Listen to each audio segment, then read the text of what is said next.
তাই আজকের এই মানববন্ধনে সর্বস্তরের ছাত্র জনতা ও সচেতন নাগরিকদের প্রতি দৃষ্টি আকর্ষণ করছি। দেশ আমার, দেশ আপনার। এই দেশকে পবিত্র রাখতে, রক্ষা করতে আপনাকে আমাকেই এগিয়ে আসতে হবে। তাই প্রত্যেকটি সচেতন নাগরিকের প্রতি দৃষ্টি আকর্ষণ করছি। উদাত্ত আহ্বান থাকবে, আপনারাও আপনাদের নিজ জায়গা থেকে এই মানববন্ধনে অংশগ্রহণ করুন ইনশাআল্লাহ।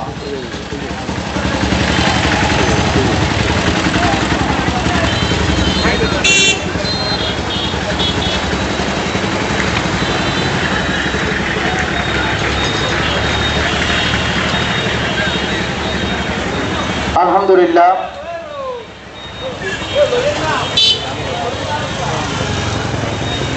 দেশব্যাপী সকল ধর্ষণের বিচার ও ধর্ষকের সর্বোচ্চ শাস্তির দাবিতে মানববন্ধন। মুক্তির মূল মন্ত্র ইসলামী শাসনতন্ত্র।